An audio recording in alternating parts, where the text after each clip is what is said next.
अपने बीच पाकर हर्षित और गौरवान्वित है। सभी से निवेदन है और अब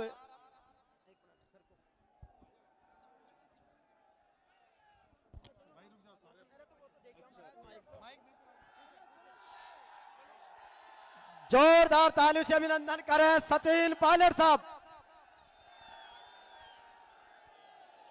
राम राम सा।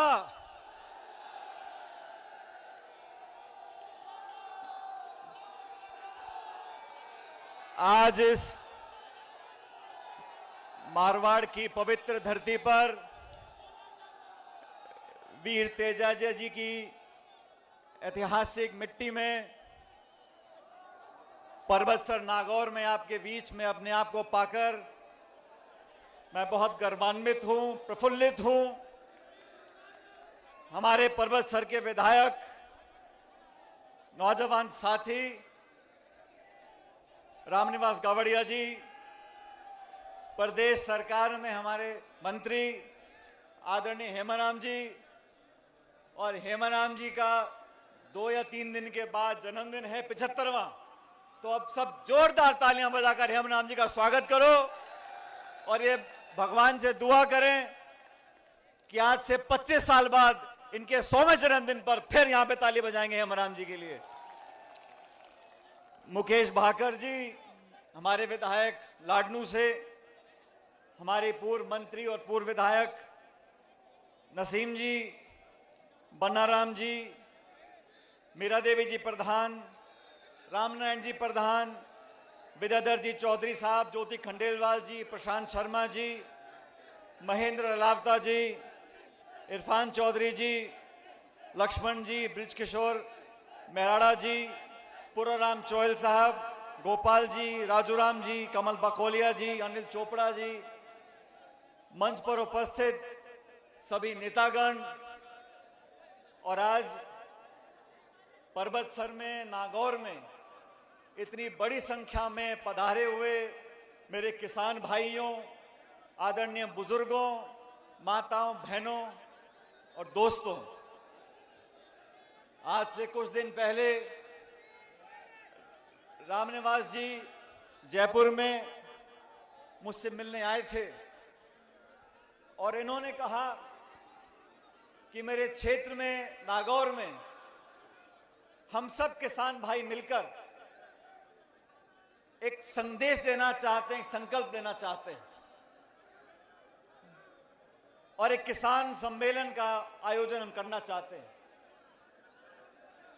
मुझे खुशी है कि आप लोगों ने जिस आशीर्वाद से, जिस प्यार से, जिस लाड से इस रामनिवास मेरे छोटे भाई को आपने विधायक बनाया।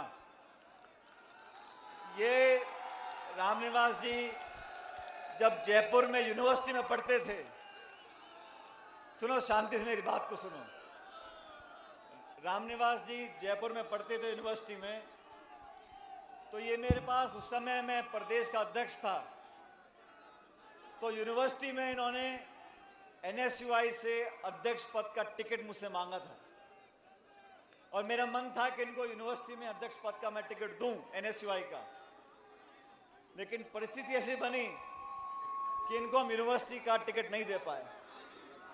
लेकिन 2018 के विधानसभा चुनाव आए और मैंने दिल्ली में जाकर राहुल गांधी जी को बोला, सोनिया गांधी जी को बोला, मैंने कहा हमारे को, कांग्रेस पार्टी को, नौजवानों को ताकत देनी चाहिए।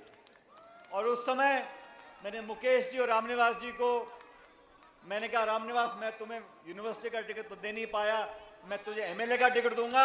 और मैं धन्यवाद करना चाहता हूं आप लोगों का कि आप लोगों ने भारी बहुमत से रामनिवास जी को विधायक बनाया। पिछले 4 सालों से मैं खुद इस बात का गवाह हूं कि रामनिवास जी ने ऐसा कोई मंत्रालय नहीं छोड़ा, सचिवालय का कोई कमरा नहीं छोड़ा, अपने क्षेत्र को विकसित करने के लिए योजनाएं, बजट, पैसा, विकास का, सड़क का, स्कूल का, अस्पताल का, बिजली का, जो काम हो सकता था उन्होंने कराया। जब मैं सरकार का हिस्सा था तो उन्होंने मुझे कहा था कि मेरे विधानसभा क्षेत्र में हमें आधी दर्जन पंचायतें और बनानी है। उस समय नया परिसीमन हुआ और मुझे खुशी है कि पर्वतसर में नई 6 पंचायतों का निर्माण हम लोग कर सके रामनिवास जी के संघर्ष के कारण। साथियों, आज हम इस सभा में मौजूद हैं और बड़ी संख्या में मेरी माताएं बहनें बैठी हैं। मैं आपका कायल हूं कि आप आज इस सभा में मौजूद हैं। आज देश के सामने, प्रदेश के सामने बहुत से गंभीर सवाल उठे।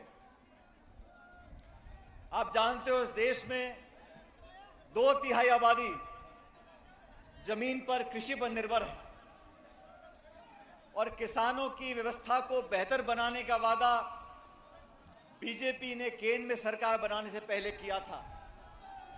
आज लगभग 8.5 साल पूरे हो गए भाजपा की सरकार दिल्ली में बनी है और किसान के जो हालात हुए हैं, ये वो सरकार है जिसने सरकार बनने से पहले कहा था कि हम किसान की आमदनी दुगनी करेंगे।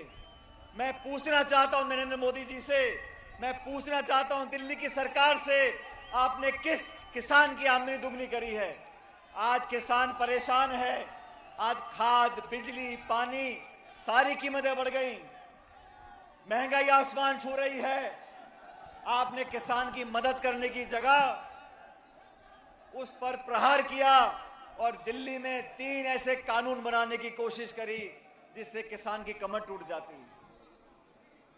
वो तो धन्य इस देश का किसान जिन्होंने महीनों तक, साल भर तक धरना दिया दिल्ली की राजधानी में बैठकर और केंद्र की सरकार को मजबूर किया। वो तीनों काले कृषि कानून उनको वापस लेने पड़े और देश से माफी मांगनी पड़ी। जब ये कानून बने थे, पूरे प्रदेश में हम और आपने मिलकर सभाएं करी थी और केंद्र की सरकार को चुनौती दी थी। अगर किसान संगठित हो जाता है तो दुनिया की हर ताकत को हमारे सामने झुकना पड़ेगा। और किसान सम्मेलन कर कर हमें संदेश देना चाहते हैं कि जो समाज, जो बिरादरी, जो लोग कृषि में किसानी करते हैं, उसमें जात पात के बंधन टूट जाते हैं। भाइयों, शांत, मेरी बात सुनो। मैं आपसे निवेदन कर रहा हूं साथियों, शांति से बैठ जाओ। मैं मंच पर बैठा सोच रहा था कि रिश्ते कैसे अपने आप बनते चले जाते हैं। आज इस सभा के बाद मैं खरनाल में वीर तेजाजी महाराज के मंदिर में आशीर्वाद लेने के लिए, माथा झुकाने के लिए जा रहा हूं। और मैं याद कर रहा था, आज से 12 साल पहले जब मैं केंद्र की सरकार में मंत्री था, तब मुझे सौभाग्य प्राप्त हुआ कि मैं तेजाजी के नाम पर एक डाक टिकट जारी करूं। खरनाल के मेले में 2010 की बात है शायद, भारत सरकार के माध्यम से मुझे सौभाग्य प्राप्त हुआ। मुझसे पहले बहुत मंत्री बने होंगे, मेरे बाद बहुत मंत्री बने थे, लेकिन ये तो ऊपर वाले की लीला है कि तेजाजी का जो डाक टिकट था वो मेरे हाथों जारी करने का मौका मुझे मिला।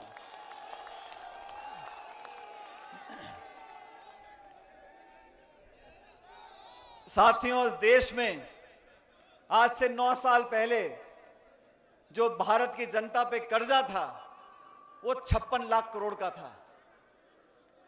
भारत में, देश में 9 साल पहले जनता पे जो कर्ज का बोझ था वो 56 लाख करोड़ था। आज वो कर्जा 1.5 लाख करोड़ का हो गया। 1.5 लाख करोड़ का कर्जा जनता के ऊपर है। वो लोग जो बात करते हैं आम आदमी की, किसान की, उद्योग की, निवेश की, रोजगार की, आर्थिक प्रगति की, आज इस सम्मेलन के माध्यम से उसने पूछना चाहता हूं उन लोगों से कि आप सत्ता में काबिज हुए, अर्थव्यवस्था चौपट हो गई, नोटबंदी आपने कर दी, जीएसटी थोप दिया, महंगाई आसमान छू रही है, बेरोजगारी के रिकॉर्ड टूट रहे हैं, और आपने जो कानून बनाए, जमीन अधिग्रहण के खिलाफ आपने कानून बनाने की कोशिश करी, आपको वापस लेना पड़ा। किसानों के खिलाफ आपने 3 कृषि कानून बनाए, आपको वापस लेने पड़े। और फिर आपने क्या किया? क्योंकि हम सब नागौर में हैं, ये वो जमीन, वो धरती है जहां के बच्चे, जहां के बेटे वर्दी पहनकर हमारे देश की सीमा की रक्षा करते हैं। सरहद पर खड़े होकर गोली खाने का जिनमें जज्बा है, वो राजस्थान में मारवाड़ नागौर के बच्चे वहां जाते हैं। केंद्र की सरकार ने क्या किया?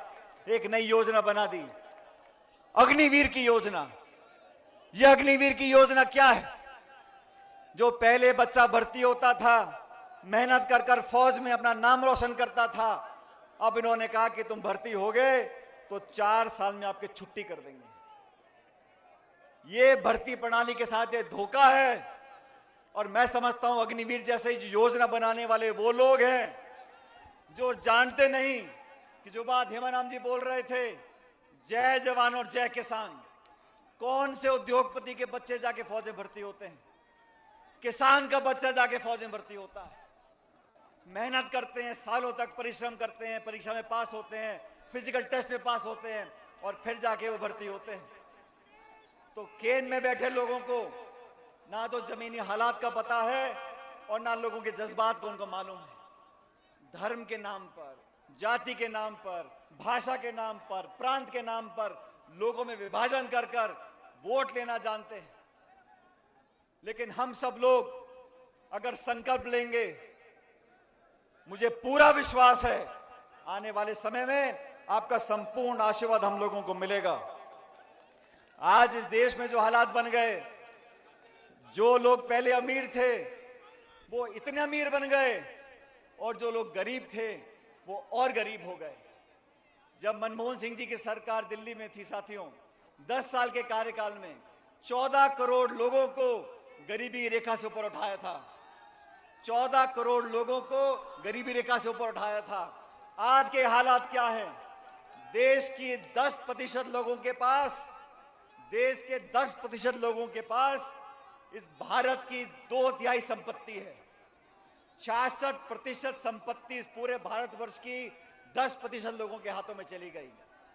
इस देश में हवाई अड्डे, रेलवे लाइन, बिजली कंपनी, बीमा कंपनी, जो बड़े पोर्ट थे, खान थे, उन सबको नीलाम करके चंद लोगों के हाथों में दिया जा रहा है। और सबसे ज्यादा चोट किसको लगती है? हमारे किसान कौम को लगती है। और मैं ऐसा मानता हूं साथियों, जाति, बिरादरी, धर्म, भाषा, प्रांत, इन सबको, इस सबके जहर को अगर कोई तोड़ सकता है तो 2 बातें तोड़ सकती हैं। पहली जवानी और दूसरी किसानी। ये देश में, राजस्थान में 70% जनता 35-40 साल से कम है और जवान की कोई जाति नहीं होती। उसको भविष्य की चिंता है, उसमें देशभक्ति के भाव हैं, वो सबको साथ लेकर चलना चाहता है। और किसान जो धरती माँ का पेट फाड़ कर अनाज पैदा करता है, पूरे देश का पेट पालता है, उसी को जाति नहीं है। हम मंडी में जाके खड़े हो जाएं और गेहूं बाजरा हाथ में ले लें, हमको नहीं पता ये गेहूं किसने पैदा किया है, वो किस बिरादरी, किस समाज का, किस जाति का है। जो अनाज पैदा करता है वो किसान है। इसलिए साथियों, इस जहर को खत्म करने के लिए हम लोगों को एकत्रित होना होगा, संगठित होना होगा। नौजवानों का भविष्य इस देश के लिए बहुत महत्वपूर्ण है और नौजवानों के लिए हमने हमेशा संघर्ष किया है। जब मैं प्रदेश कांग्रेस कमेटी का अध्यक्ष था, हमने भाजपा की सरकार को बहुत चुनौती दी। और मैं बीजेपी के साथियों से पूछना चाहता हूं, आप लगातार प्रदेश में मीटिंगें कर रहे हो, आप कहते हो हम जन आक्रोश की मीटिंग कर रहे हैं। अरे आंख खोल के देख लो, जनता यहां बैठी है, तुम अकेले आक्रोश करते रहो। ये सब लोग झूठे सपने दिखाकर, पाखंड कर कर, भावना को भड़काकर, मंदिर के नाम पर, मस्जिद के नाम पर, भगवान के नाम पर वोट लेना जानते हैं। अपने आप को बहुत बड़े राम भक्त बुलाते हैं। मैं उनसे पूछना चाहता हूं, आप इतने राम भक्त इतने बड़े हैं, सबसे ज्यादा राम राम सा तो मैं बोलता हूं। ये सब लोग इस उम्मीद में बैठे हैं कि हम प्रचार करेंगे, बड़ी बड़ी घोषणाएं करेंगे, सपने दिखाएंगे, लेकिन काठ की हांडी बार बार नहीं चढ़ती। आपने लोगों को भ्रमित किया, हिंदू मुसलमान, राम और भगवान और मस्जिद, हिंदुस्तान पाकिस्तान, आप भाजपा के साथियों से पूछो कि भाई गैस का सिलेंडर 1200 रुपए का क्यों बिक रहा है, पेट्रोल डीजल देसी घी से महंगा क्यों हो गया। कहते हिंदुस्तान पाकिस्तान, हिंदू और मुसलमान। आप बोलो भाई बाजार में कुछ सामान लेने जाओ, खाद पानी तेल घी चाय पत्ती सब्जी लाडू कुछ भी खरीद लो, महंगाई आसमान छू रही है। मैं पूछना चाहता हूं भाजपा के साथियों को, किसी एक नेता ने आके आज तक बोला है कि हम महंगाई पर काबू लेकर आएंगे? किसी एक नेता ने बोला है कि हम महंगाई कम करेंगे? जब आप विपक्ष में थे तो कहते थे हाय महंगाई डायन मार गई। अब महंगाई नहीं दिखती, पेट्रोल डीजल देसी घी से महंगा कर दिया, गैस का सिलेंडर 1100 रुपए का बिक रहा है, राजस्थान में खाद और बीज में ब्लैक होता है, सर्दी में लोग लाइनों में खड़े होते हैं, आप खाद और हमका यूरिया देते नहीं हो, किसान की परवाह आप करते नहीं हो। मैं चुनौती देना चाहता हूं कि इनकी सरकार को भी और उन सब लोगों को जो किसानों को कमजोर समझते हैं। साथियों, भविष्य में आने वाले समय में अगर किसान संगठित हो गया, अगर नौजवान संगठित हो गया, हर वो ताकत जो तोड़ना जानती है, हर वो ताकत जो अफवाह फैलाना जानती है, हर वो ताकत जो सत्ता में झूठ बोलकर काबिज होना चाहती है, उस ताकत को हराने का दम हम लोग रखते हैं। ये संदेश इस किसान सम्मेलन देना चाहते हैं।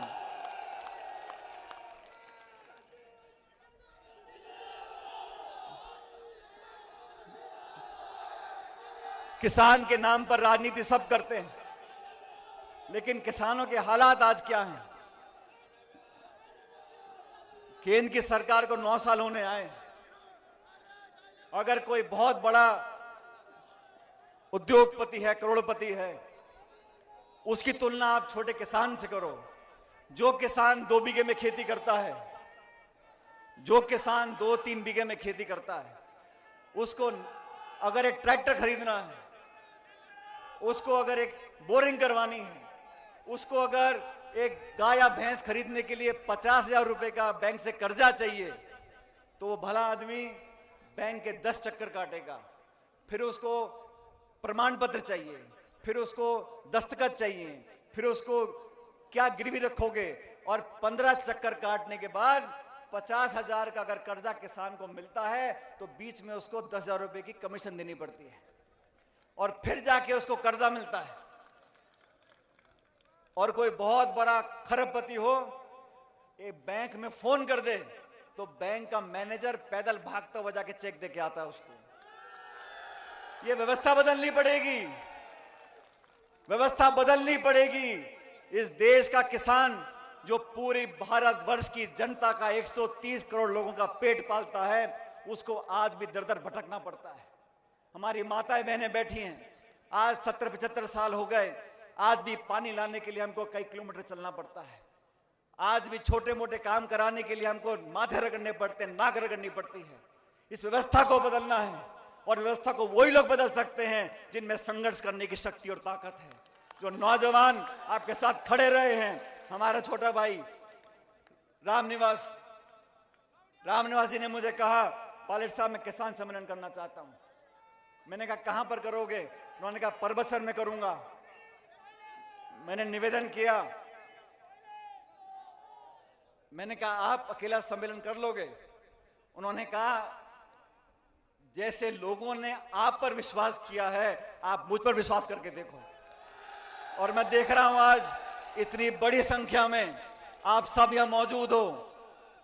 और देखो, जब समय अच्छा होता है ना, तो सारी चीज अपने आप सही हो जाती है। आज से 2 दिन पहले यह घोषणा करी, मैं टेलीविजन देख रहा था, तो टेलीविजन पर खबर चल रही थी कि 16 तारीख से उत्तर भारत में, पश्चिम भारत में इतनी भयंकर सर्दी होने वाली है, शीतलहर होने वाली है। तो मैंने सोचा, मैंने कहा 15 की रात को बहुत ठंड पड़ी है, 16 को हमारे किसान भाई सुबह सुबह काम कर कर सम्मेलन में कैसे आएंगे। लेकिन मैं सुबह जयपुर में जब मैंने आंख खोली, इतना बढ़िया मौसम, इतना नीला आसमान और सूरज था, तो मैंने कहा ये किसान सम्मेलन अति कामयाब होगा, क्योंकि लोगों की भावनाएं जुड़ी हुई हैं। लोग चाहते हैं कि किसान समृद्ध हो, किसान ताकतवर बने, हमारे बहन बेटियां नौजवान पढ़कर आगे बढ़ सकें। और मैं आज उस बात को दोहराना चाहता हूं जो मैं बचपन से सुनता आया था।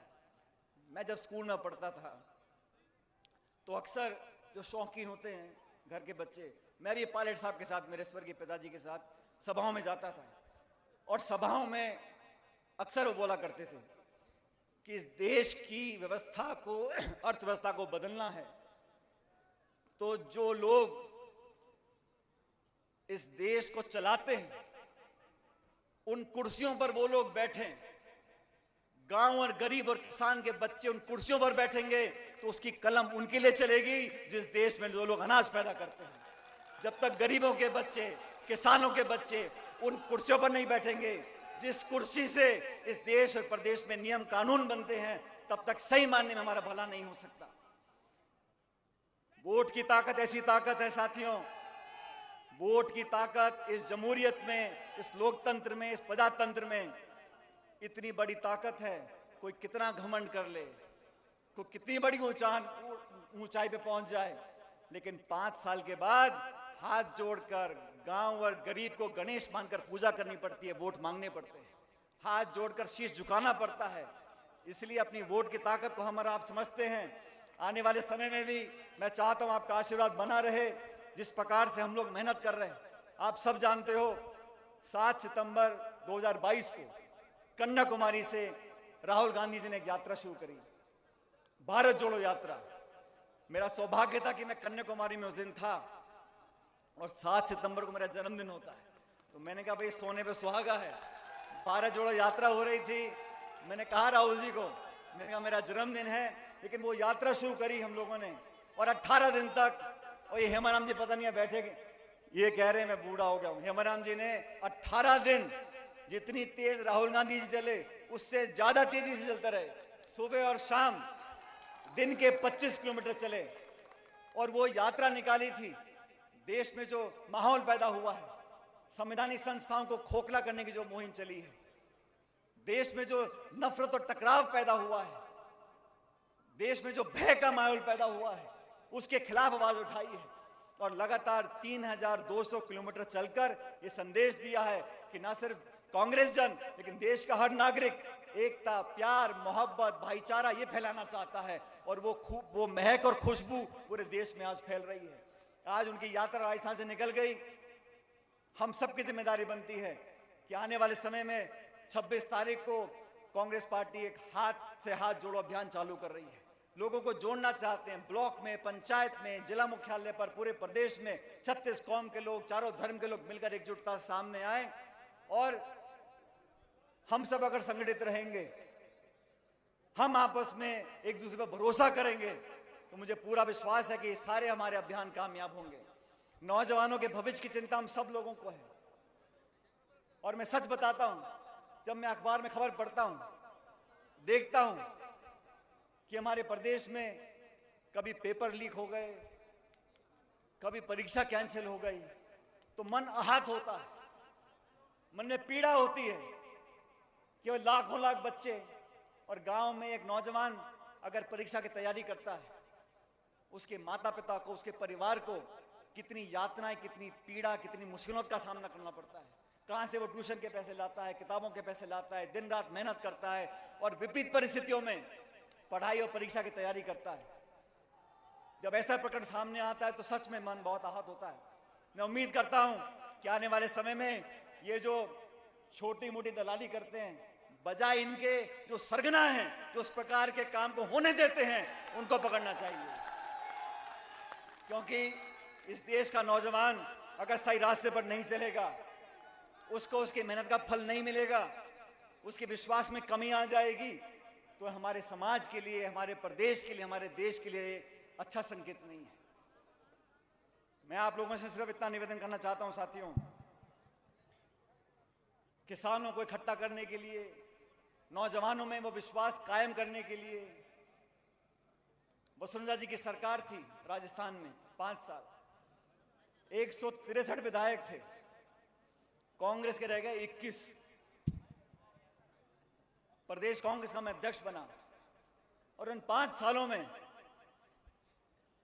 मेरी कोशिश रही कि हर कार्यकर्ता तक हम पहुंच सकें, हर सीमा को लांघ सकें, हर खाई को टाप सकें लोगों के दिलों से जुड़ सके। अगर मैं किसी के खुशी में ना शामिल हो सकूं तो उसके दुख के मोमेंट में, उसके दुख की घड़ी में पहुंच सकूं। और मैं धन्यवाद देना चाहता हूं परबतसर के लोगों को, नागौर के लोगों को, कि इस पूरे जिले में हम सब के आवेदन से, सबकी मेहनत से इस नागौर जिले में एक तरफा जीत आपने कांग्रेस पार्टी की कराई थी। उन 5 सालों में हमने पदयात्राएं करी, हमने घेराव किया, हमने धरने दिए, हमने मुकेश भाकर जी ने, रामनिवास जी ने, हमने लाठियां खाई, जेलों में गए। और मैंने तो मुख्यमंत्री का जो क्षेत्र है वहां पर एक किसान न्याय यात्रा निकाली थी, बाना से झालावाड़ 100 किलोमीटर की। और किसान न्याय यात्रा यूं निकाली थी कि ना तो किसान को मुआवजा मिल पा रहा था, ना किसान की मदद हो पा रही थी। और मेरी यात्रा निकालने के बाद वसुंधरा जी को हमारी बातों को मानना पड़ा था। इसलिए आप सबके साथ संघर्ष हमने किया, आपने पूरा आशीर्वाद हम लोगों को दिया। अब 11 महीने के बाद दोबारा चुनाव आ रहे हैं। मैं चाहता हूं कि आप लोगों का जो प्रेम और प्यार और आशीर्वाद है वो पहले की तरह बरकरार रखना। और मैं बार बार बोलता हूं, रामनिवास गावड़िया जी मेरे साथी नहीं है, मेरे छोटे भाई हैं। अगर आपको मुझे ताकत देनी है तो रामनिवास जी को ताकत देनी है। ये नौजवान एक साहसी नौजवान है। और सुनो, और राजनीति में बहुत तरह के नेता हैं। राजनीति में जितने दल उतने नेता, जितने जिले उतने नेता। लेकिन वो नेता, वो जनप्रतिनिधि जो अपनी जबान का पक्का हो, ऐसे लोगों की पहचान करनी है जो अपनी बात का पक्का हो, जो आपसे झूठ ना बोलता हो। और मुझे फक्र के साथ कहते हुए ये गर्व महसूस करता हूं कि रामनिवास गावड़िया ऐसा नौजवान है जो अपनी बात का पक्का है, अपनी जबान का पक्का है।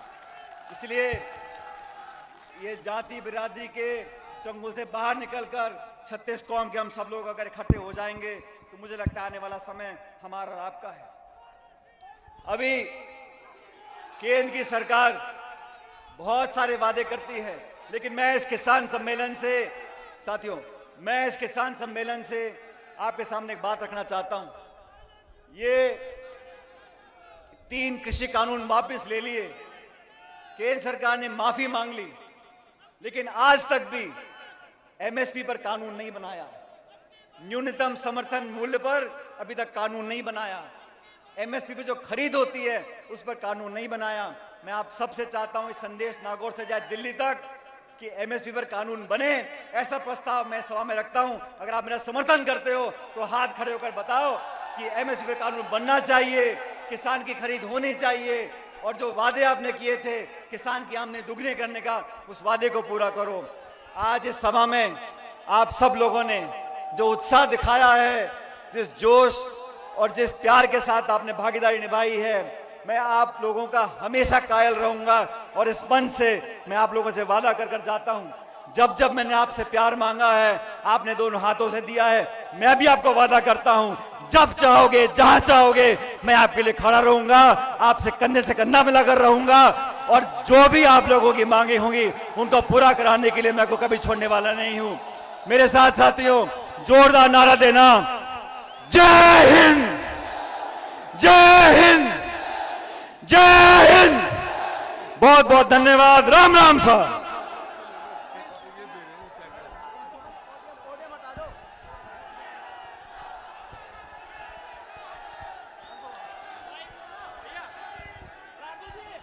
सचिन